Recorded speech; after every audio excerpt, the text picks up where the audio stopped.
We'll go ahead and begin.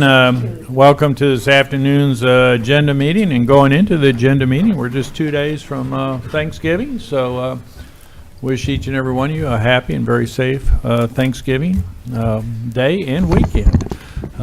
Today we'll be reviewing the action items that will be formally addressed at a regularly scheduled City Board of Directors meeting next Tuesday, December 2nd at 6 p.m. right here at City Hall. I'll call upon our city manager for those action items. Thank you, Mayor, members of the board. We'll make you aware that Gary Troutman, President and CEO of the Hot Springs Greater Chamber of Commerce and Hot Springs Metro Partnership, he will be here that evening to deliver the Economic Development Report. Moving into your consent agenda, the first item of business is Resolution R-25214, a resolution setting a time and date for a hearing to vacate, abandon, and close an undeveloped portion of alleyway 94001 in Hot Springs, Garland County, Arkansas. And Harmony Morrissey, our city clerk, will discuss. Thank you. That title pretty much sums it up. Mr. Roger Powell has submitted an application and petition to close the portion of the alleyway. It's an undeveloped portion, actually. He resides at 312 Morrison, so this alleyway is located behind his lot. The adjacent property is 313 Belding, so this is an alleyway between Morrison and Belding. He has stated that he plans to build a fence in the additional portion that he would gain if vacated and use as a yard. He does not plan to add any structures to that property. Staff has reviewed the request and it's currently sitting with utility providers to review. All those responses should be received by December 4th. So the proposed resolution simply sets the public hearing, which would occur at your next meeting on December 16th. If you have any questions right now, I'm happy to answer them. Any questions of Ms. Harmony? So this is to just set the public hearing? Yes, ma'am. Okay. Yes. Thank you. Next item. Thank you. Next item is consider Resolution R-25215, a resolution awarding a term contract to Environmental Services Company Incorporated for compost testing, and our Utilities Director, Monty Ledbetter, will present the item. All right, good evening, board. Thank you, Bill. We did send out a request for proposals for this, and we received two: Environmental Services Company, Inc., and Pace Analysis Services, LLC, both submitted.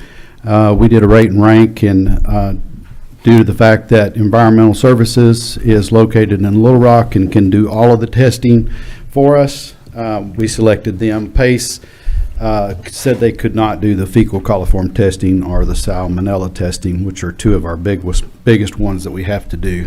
So we did rank them the highest. So any questions? Any questions of Monty? Hearing none, thank you. Next item, consider Resolution R-25216, a resolution awarding a term contract to Univar Solutions, USA, Inc., for sodium hydroxide solution. And again, Mr. Ledbetter. Okay, again, we sent out a request for proposals for this, and we received responses back from Hawkins Inc., Americhem LLC, Univar Solutions, and we ranked them according to availability and price and the strength of the chemical, and Univar Solutions USA was ranked the highest. This chemical is going to be used at our water treatment plant, can be used at our wastewater treatment plant too for adjusting pH. That's what it's for. Monty, is that the current provider of the service? No, sir. The current provider would be Americhem. This is a kind of a new chemical that we're using at the new plant.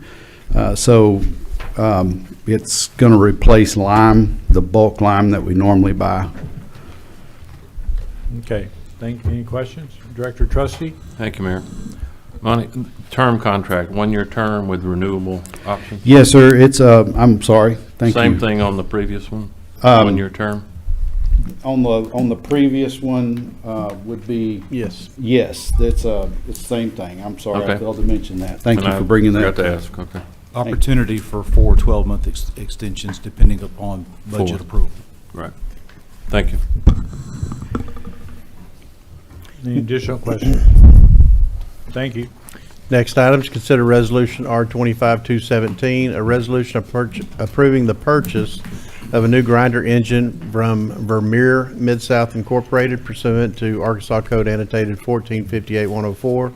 This is in the amount of $85,055.13. And again, Monty. All righty, yeah, this is our grinder for our compost facility, and the engine went down on us. It's 10 years old and been through a lot of grindings. So this is a hard engine to find, but we were able to piece together enough parts that they can assemble the engine and have it back to us. They're saying worst case scenario 8 months.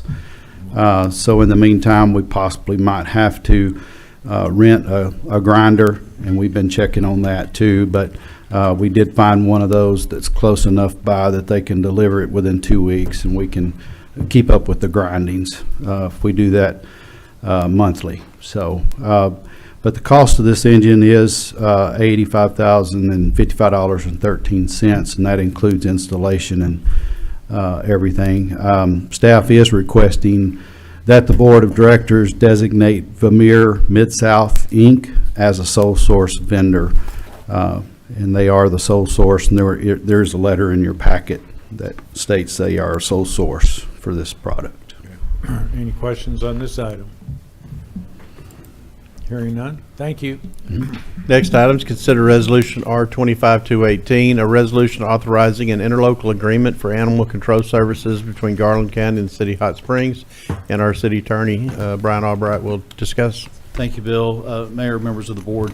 This is a continuation of our annual interlocal governmental agreement with Garland County. It's been a mutually beneficial arrangement for many years now, under which we provide animal control services within the unincorporated areas of Garland County.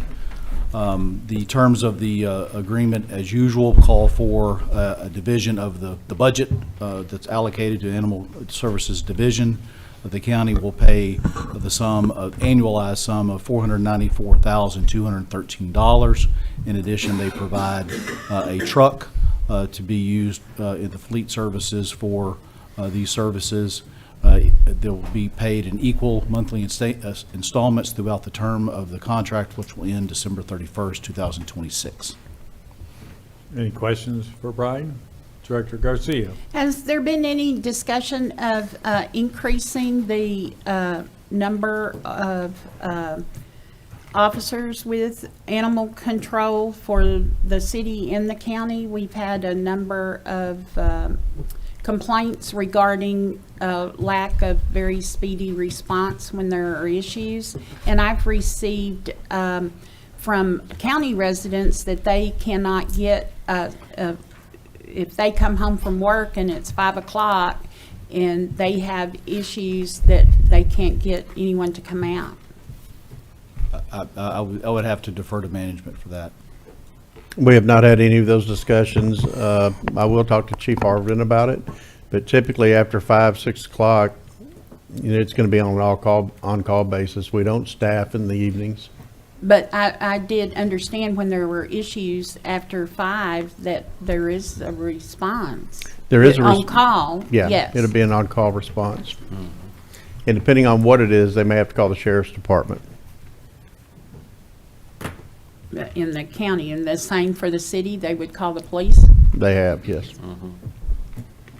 Any additional questions on this? Hearing none. Thank you. Next item is consider resolution R-25-219, a resolution approving a budget amendment for the airport fund balance to the airport operating budget for the airport liability insurance renewal in the amount of $53,681. And our airport director, Don Rollett, will discuss the item. Don?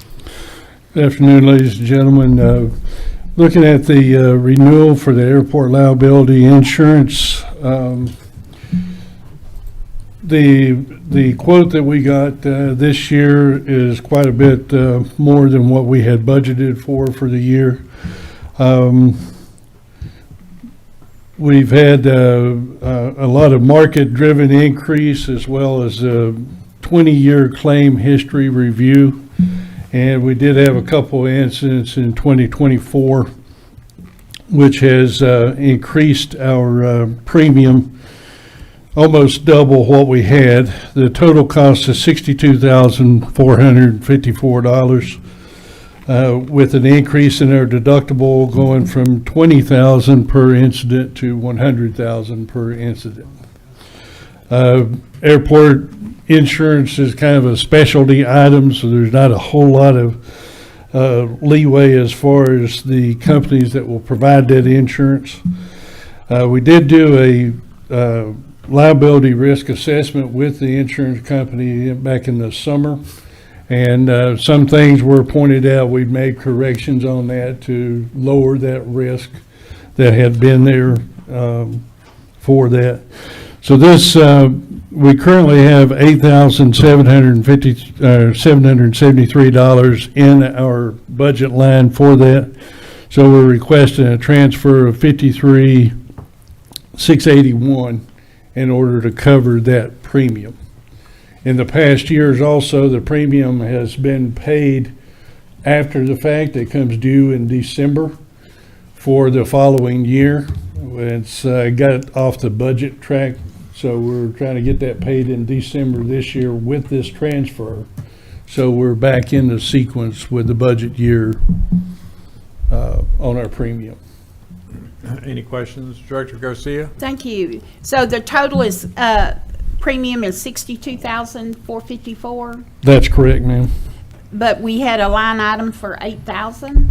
Well, we had 8,000 left in our line item for insurance. Oh, after paying it in January of this year? Correct. And so we're taking that, and then the 53,000 that we're asking to cover that premium for the month of December, which we'll pay for 2026, which is, starts January 1st. And in our 26 budget, is it a line item to pay in December of 26? We or have a line 27? item there, but it's not budgeted for this increase. We had $40,000 that covered last year's. But with this increase, in 2026 we'll be asking for a budget. Adjustment, when we do amendment the also. budget Yes. adjustments, okay. Thank you. Any additional questions?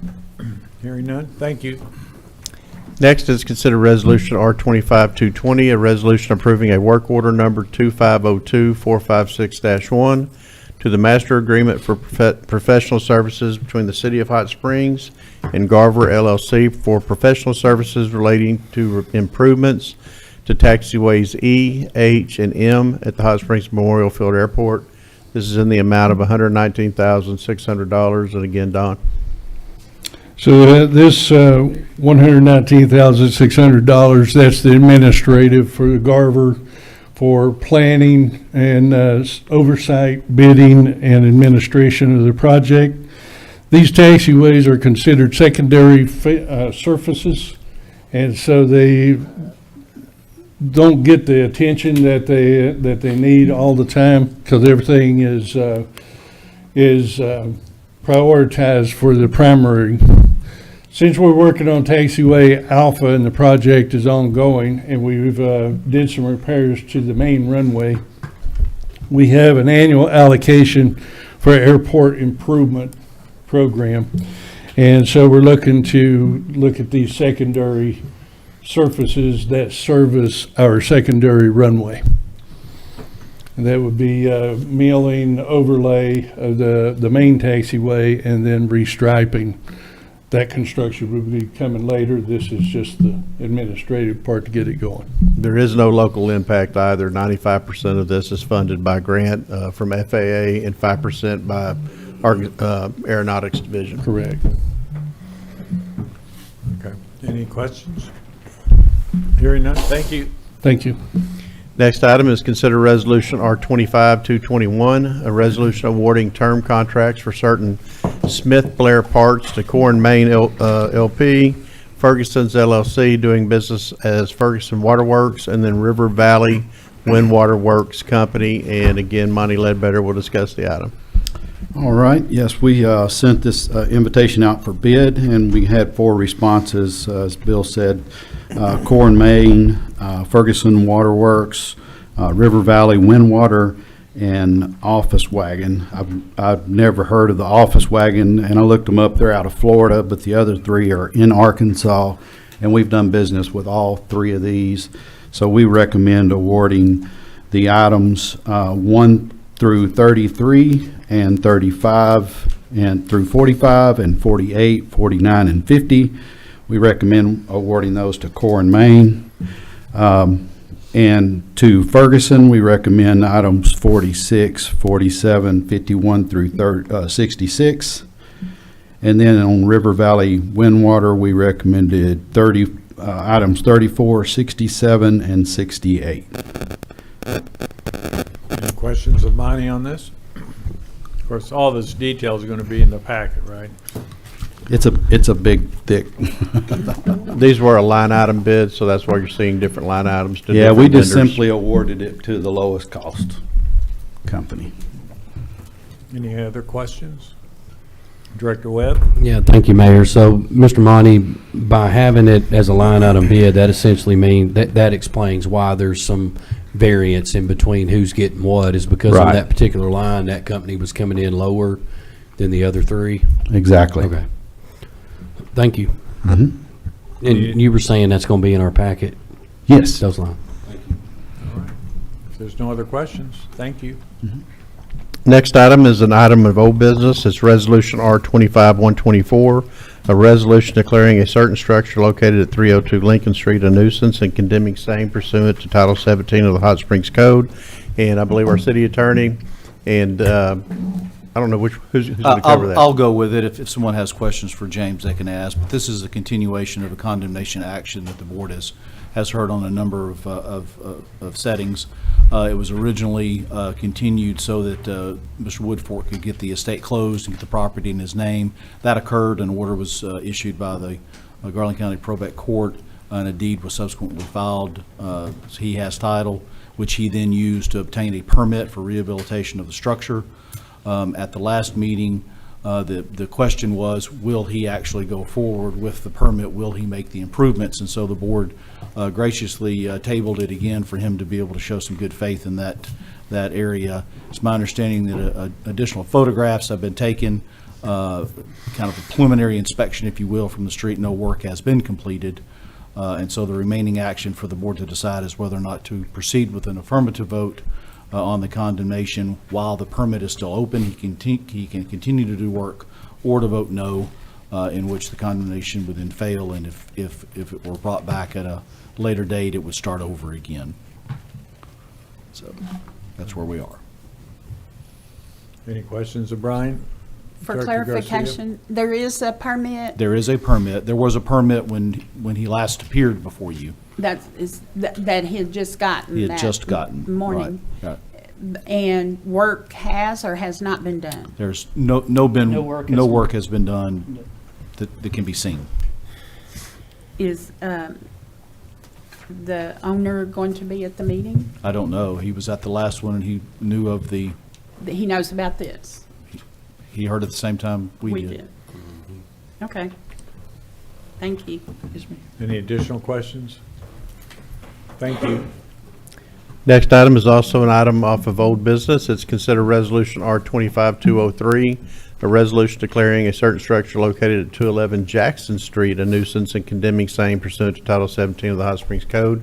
And again, Thank you, Bill. This item was previously tabled by the Board of Directors to allow Otis Cummins an opportunity to obtain title to the property. The property had previously been owned by Fannie Lee Cummins Adams, who died May 27, 2000. The heirs were Carolyn Smith, Otis Cummings, O.C. Harper, all of which were siblings. On October 11, 2011, Carolyn Smith quitclaimed her interest to O.C. Harper. That was recorded in Book 3577 at page 183. And Otis Cummings quitclaimed his interest to O.C. Harper. That was recorded in Book 3577 at page 185. O.C. Harper secured title via probate estate 26 PR 25167 and subsequently a deed of distribution to her. On October 2nd, 2025, O.C. Harper filed an action of unlawful detainer against Otis Cummings. Your packet will include that action along with the proof of service. O.C. Harper has executed her consent to the condemnation and demolition of the structure at 211 Jackson. My recommendation is the board move forward with this. Ms. Harper is not interested in Mr. Cummings owning the property or even being on the property. Any further questions of Brian? Any questions of Brian? Hearing none, thank you. Next, we'll enter into your new business, and the first ordinance of the evening is ordinance O-2548, an ordinance waiving competitive bidding pursuant to Arkansas Code annotated 1447-138, and approving an agreement with Andrews Technology HMS, Inc. to provide a web-based time and attendance software solution. This is in the amount of $139,932. Our Finance Director, Karen Scott, will discuss the item. Karen. Thank you. Good evening. As you all know, we are in the process of converting all of our accounting ERP software from Tyler Technologies or New World to BSNA software. Andrews Technology is currently the only vendor that has a bilateral file transfer integrated software solution for time and attendance in order to automate scheduling and timekeeping for all employees in the payroll system. This solution will support improved management of all timekeeping and reporting, as well as assist with compliance of the Federal Family Medical Leave Act. Also included is an add-on feature called Advanced Scheduling, which will assist the fire department with their complex scheduling, including the management of overtime assignments, etc. The price in the year one implementation includes the cost of 17 time clocks, and the software also provides the flexibility for employees to clock in and out through several mechanisms, such as on a mobile app or on an employee's desktop computer. Because Andrews Technology is the only vendor who currently is fully integrated with BSNA to include bilateral file transfers, staff recommends the board approve the waiving of competitive bidding in accordance with Arkansas Code annotated 1447-138 in order to enter into a contract with Andrews Technology HMS, Inc. to provide this web-based time and attendance software solution. The total cost of the implementation is as follows. Setup and 12-month hosting agreement, $97,296. 17 time clocks, $42,636, for a total of $139,932. The master agreement statement of work and pricing sheet will be in your packet, and there is no financial impact technically because the amounts listed above are included in the 2026 budget. I'd be happy to answer any questions. We have any questions today? Director Garcia. So with the mobile app, evidently you have employees that clock in on the web. So it'll be on the app, which is includes what's called geofencing. Yeah. So when those employees are identified that can clock in and out on an app, there'll be a setting where they're allowed to clock in at a certain location, not the comfort of their sofa.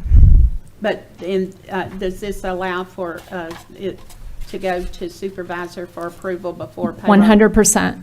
So Also, the app will display for the employees their leave balances. It'll allow them to request time off, as well as the time clocks will have that same functionality.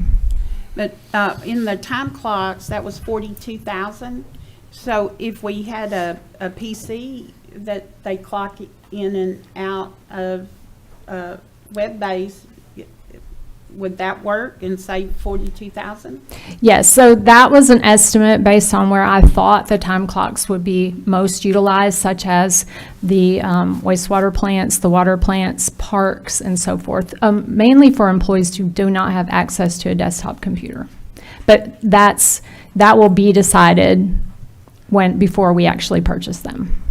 Okay, because I have seen where they just have a terminal and everybody just has their ID and logs in that way, and you don't have to have time clocks. So these time clocks have biometric features, so they will require a fingerprint so that specific employees will clock in for themselves.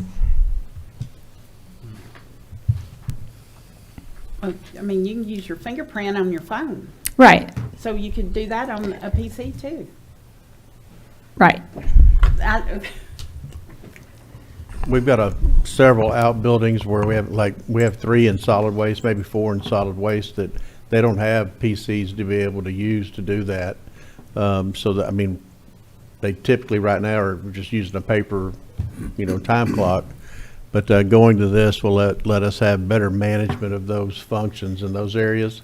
Same with, utilities. We probably have, I can think of 6 just right off, different barns that they all work out of, and most of them do not have PC availability.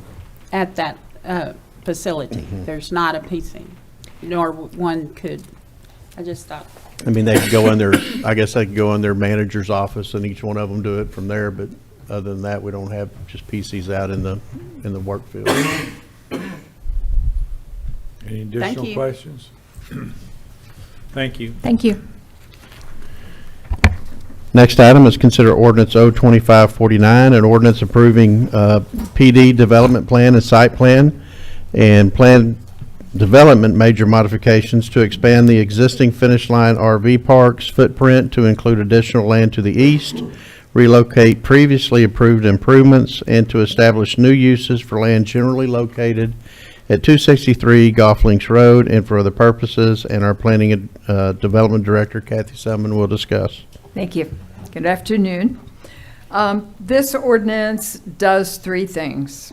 We have a little more than 8 acres now on the site of Finish Line RV Park. This is a park that has been developed in multiple phases, and we are now, with this ordinance, on our general commercial zoned property, amending the PD boundary, amending the site arrangement, and amending the uses that are approved for this PD.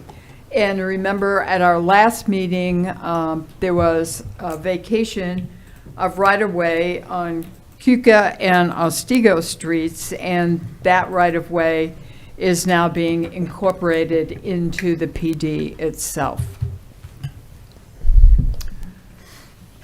This started in 2019. There was an amendment adding some land in 2023. The board on November 4th of this year rezoned a new acreage to be added to the site from RN5 to CG, and then last week approved the right-of-way vacation, closing 2 streets. It's located at 263 Golf Links Road. The original 51 space Finish Line RV Park with amenities has been fully developed and is operational at this time.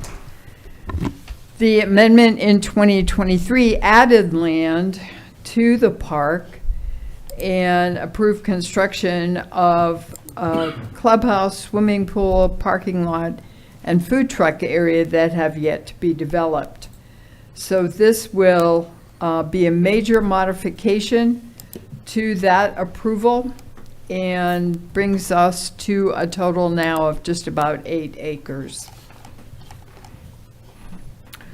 The application demonstrates that Hot Springs Code, Section 16.2, 14.4, plan development purpose, authorization, exceptions from district regulations, initiation, procedures, and effect of approval can be met, subject to the approved development plan and 7 conditions.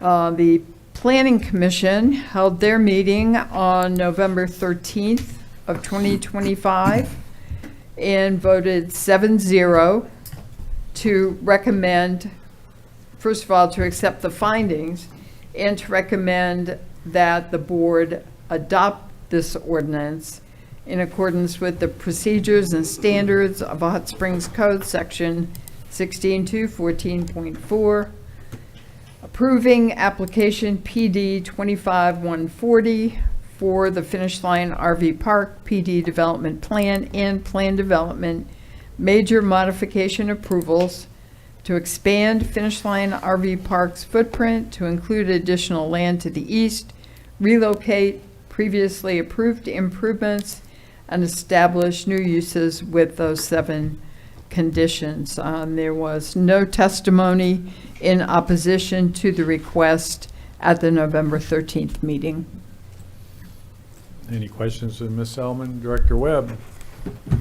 Thank you, Mayor. Ms. Selman, looking at the city map and then just trying to get my bearings around where these modifications or this PD would take place, it does state, and you did tell us that it's to the east.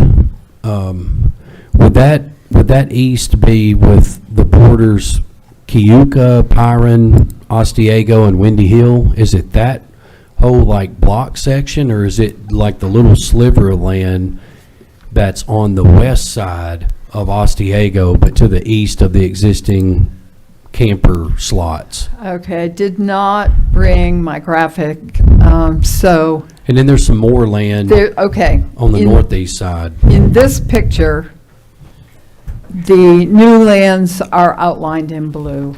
Okay, yeah. So here, this is what I was first pointing out. This was the second plot. So it's here and then like the north part of that block. Okay. Yes, there is a part of the block, the extreme southeast corner is not a part of this at this time. That was going to be one of my questions because I do see that there's maybe some residential activity there. There Okay. is. And the people at that resident and even at 101, I guess Windy Hill, none of those spoke out against any of this development? No. Okay, thank you. So just to follow up on that, the graphic that you're looking at shows Pyron and Ostago Street still being there. They're not there anymore. Right. They're all connected. And this property has already been rezoned. This is just a modification of the PD Right. overlay. Right.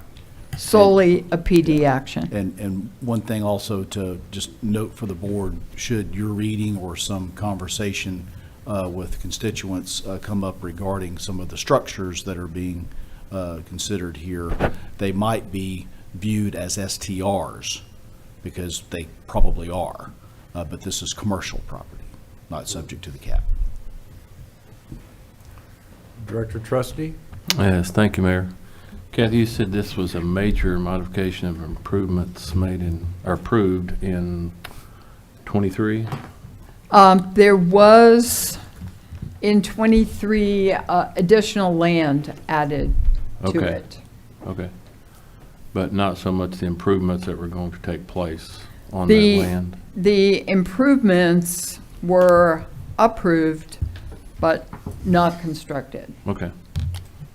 Are they still planned to be They are still constructed? planned, but they have been relocated Okay. and distributed across all of the land that is now incorporated there. Okay. And back to that picture, if we could, just a second. That part of Ostago Street, so will that blue line actually go over from 52-169, will go over and touch 52-167?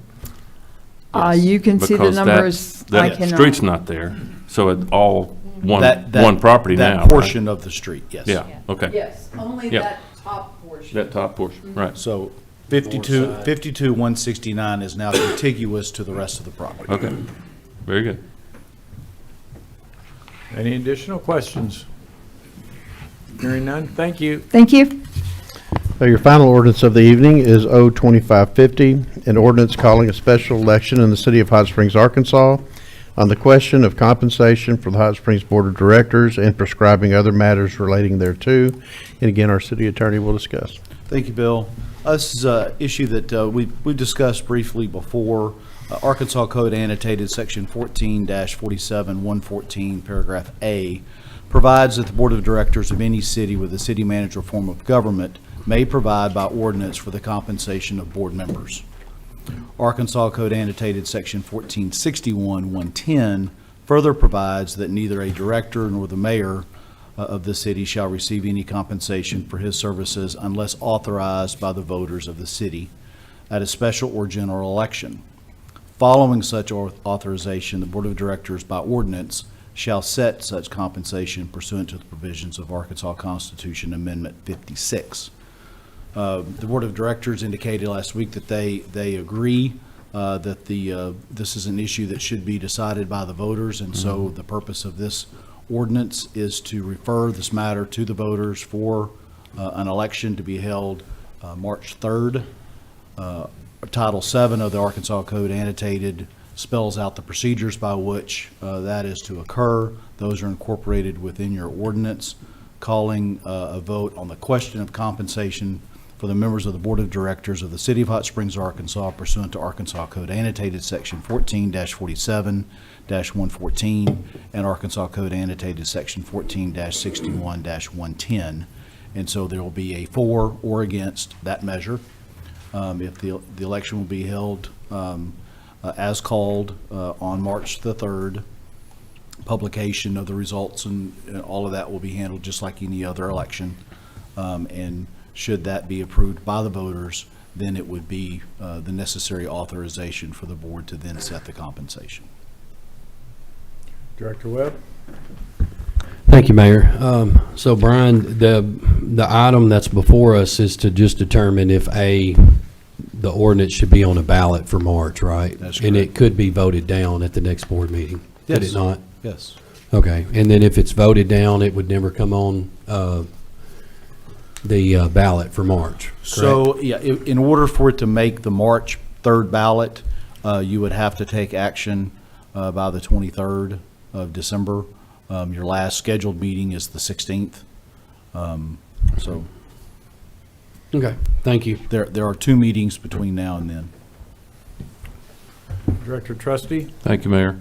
Brian, the ordinance calls a special election, even though it's held in conjunction with the primary.